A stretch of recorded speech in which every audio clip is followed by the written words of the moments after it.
Halo guys, kali ini kita mau ngebahas 5 tempat angker yang ada di Karawang.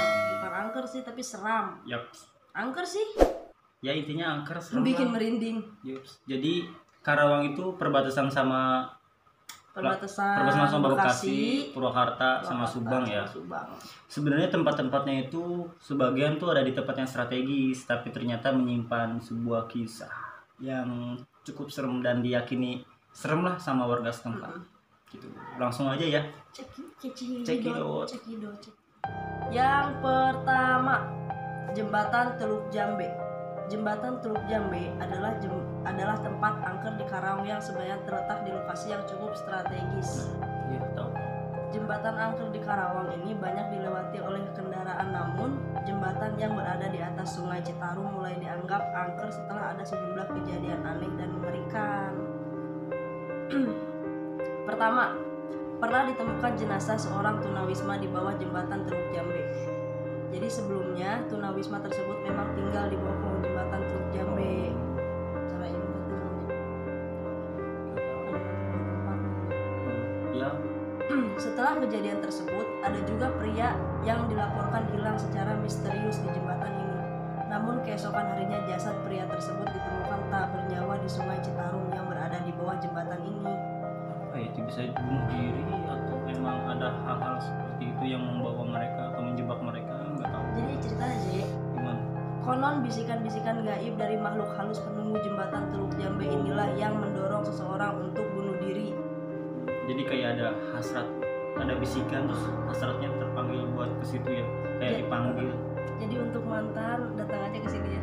biar mau dahsyat, Jadi untuk mantan datang aja ke sini ya. biar mau dahsyat.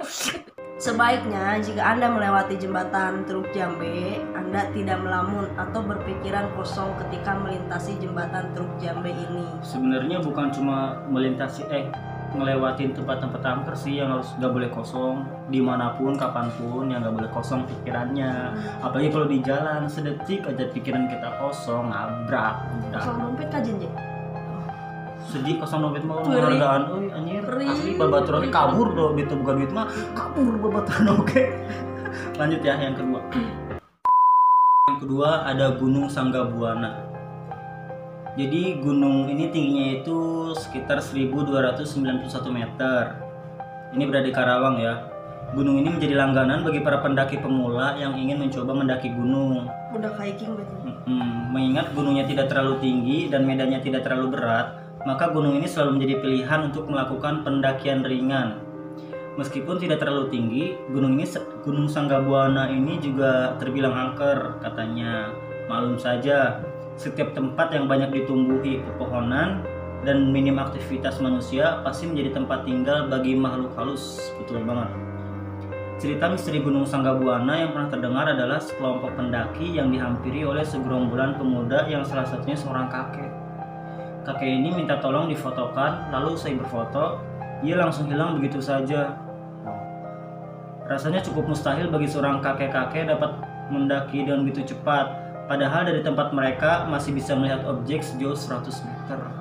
Ya sih nggak, iya 100 meter ya nggak mungkin juga sih ya. Ih, tapi penasaran itu fotonya ada nggak ya? Maksudnya kan hasil fotonya itu ada nggak ya? Kalau misalnya beneran kakek-kakek, nggak mungkin juga dia jalan sebentar doang langsung hilang. Nggak mungkin, masa hilang sih? Itu sih fotonya. Nggak, lanjut dulu. Selain itu, nggak ada berarti. Selain itu, Gunung Sanggabuana dianggap sebagai tempat angker di Karawang karena banyak makam-makam keramat di puncak gunung. Konon, dahulu orang-orang sakti membawa keranda berisi jenazah yang akan dikubur di puncak gunung ini dengan cara terbang. Tapi kalau emang di pegunungan pasti rata-rata angker sih. Soalnya kan itu tempat yang cocok banget bagi makhluk-makhluk kayak gitu. Ya nggak sih? Lanjut ya. Yang ketiga. Yang ketiga, Rumah Susun Adiarsa. Sebuah bangunan rumah susun dengan dinding berwarna hijau di kawasan Adiarsa ini sebenarnya sudah cukup layak untuk dihuni. Sayangnya rumah susun ini dibiarkan kosong sehingga dicap oleh warga setempat sebagai tempat angker di Karawang. Kondisi bangunan rumah susun Adiarsa ini sangat memprihatinkan. Selain kosong dan tak berpenghuni, aset pendukung bangunannya juga dicuri oleh maling. instalasi air, instalasi listrik, toilet, sampai daun pintu raib karena dicuri maling. Meskipun malingnya telah tertangkap, tetapi tak ada inisiatif untuk membenahi bangunan tersebut. Usut punya usut, ternyata rumah susun Adiarsa ini berdiri di lahan bekas rumah sakit.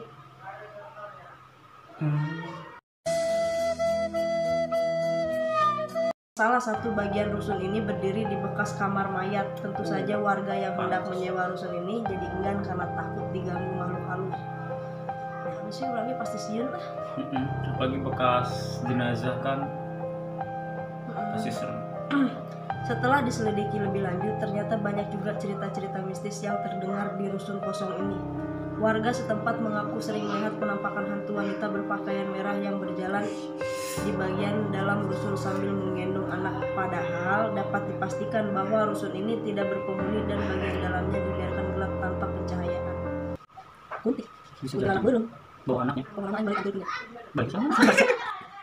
Harga sewa rusun ini sangat murah, berkisar dari harga Rp250.000 per bulan. Sayangnya meskipun murah, tak ada yang mau menempati rumah susun Adiarsa Karawang yang terkenal angker ini. Ya iyalah 250.000 kata baca angker, ogah. Tiap hari digangguin gak tenang tidur. Ya, sieun ya. Iya. Lanjut. Yang keempat ada Bendungan Walahar.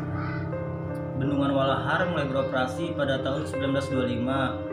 Pemerintah Belanda membuat bendungan ini untuk mengatur debit air Sungai Citarum serta mengairi sawah-sawah yang berada di Karawang. Bagaimana bisa bendungan ini menjadi tempat angker di Karawang? Bendungan ini dianggap angker karena semasa pembangunannya banyak memakan korban jiwa. Lagian bendungannya itu gede banget, terus kokoh banget juga. Rata-rata sih emang bikinan Belanda itu bagus-bagus ya dari Malah kan ada bahannya jadi tempat juga. wisata ya. Iya. Tapi wajar juga sih angker, serem soalnya kalau malam lewat situ. Coba deh. Kan tempat wisata orang gitu. Iya. Buat tukang malang. Apalagi pas pembangunnya itu banyak memakan korban jiwa ya, kayak tumbal atau ya karena kecapean juga kali ya. Jadi wajar aja sih angker, apalagi tempat kasih air. Konon banyak warga pribumi yang dipaksa untuk bekerja membangun jembatan ini sampai kelelahan. Ada mitos mengatakan bahwa para pekerja sengaja dijadikan tumbal untuk pembangunan bangunan itu. Ini kita dapat dari Ya ini mitos sih, mitosnya itu. sumbernya dari baca terus, jadi bukan kita yang mengarang. Ya, tapi ini juga cuma berdasarkan mitos dari warga, katanya begini, katanya begitu. Faktanya kan nggak tahu ya. Ya percaya atau enggak sih kembali ke pribadi masing-masing. Lanjut ya, sejak aktif beroperasi sampai saat ini, Bendungan Walahar dianggap angker karena banyak warga setempat yang merasa diganggu oleh makhluk gaib saat berada di sekitar bendungan. Tak hanya pengguna jalan atau warga sekitar saja, penjaga pintu air pun juga diganggu oleh makhluk halus yang diyakini adalah arwah pekerja yang meninggal saat membangun bangunan ini. Salah satu petugas pintu air, ada ceritanya nih, menceritakan cerita mistis Bendungan Walahar Karawang yang dialami teman kerjanya yang bernama inisial HR ya. HR ini dikenal sebagai pria hidung belang yang sering mengundang wanita-wanita panggilan ke dalam pintu air bangunan Walahar. Gemes. Malam itu, HR menunggu kedatangan wanita panggilannya dengan gelisah. Namun setelah melihat ke arah jembatan, HR justru mendapati wanita yang ia tunggu-tunggu berjumpa dengan sosok pria Belanda dengan postur tubuh tinggi besar. Hidung gede. Ketika HR mendekati mereka berdua, sosok pria Belanda itu tiba-tiba lenyap. Si wanita pun juga kebingungan melihat pria yang berjumpa dengannya tiba-tiba hilang. Setelah HR dan si wanita menyadari bahwa pria bule tersebut adalah makhluk gaib, wanita tersebut pingsan karena syok. Anjir, begini sama hantu Belanda. Bule sih, tapi kalau hantu kan naik Siun Sudi itu. Usut punya usut, arwah pria bule yang kerap mengganggu orang-orang di sekitar Bendungan Walahar adalah Tuan Brohman. Sosok yang diduga ikut andil dalam pembangunan bangunan ini memang sering memusnah warga sekitar. Tapi alhamdulillah sih 2 tahun bolak-balik sana pas kerja nggak ngalamin walaupun jangan. Oke, lanjut. Yang kelima, Yang terakhir, bekas pabrik tekstil. Sebuah bangunan bekas pabrik tekstil di wilayah Karawang ini memang diinsinyalir angker. Disinyalir. Oh, salah aing. Lupa. Bahkan tim Dua Dunia, berarti saya Oh pernah Dua Dunia ya. Bahkan tim Dua Dunia, acara yang membahas seputar dunia gaib di stasiun TV nasional, pernah menyambangi tempat ini. Pabrik tekstil ini berhenti beroperasi pada tahun 2003. Konon, pabrik ini ditinggalkan karena lahannya tidak cukup untuk menempatkan alat-alat pabrik yang baru sehingga pabrik ini pindah tempat. Sejak ditinggalkan, bekas pabrik tekstil ini menjelma sebagai salah satu tempat angker di Karawang. Warga setempat sering melihat penampakan berwujud tentara Belanda yang mondar-mandir di gedung terbengkalai ini. Yang lewat. Berbandi. Di gedung terbengkalai ini. Yang lewat berbandi. Penampakannya itu tentara Belanda ya. Itu kan pabrik tekstil. Kok tentara Belanda? Cuman tidak disebutkan sih di mana-mana ya. Apa hubungannya ya?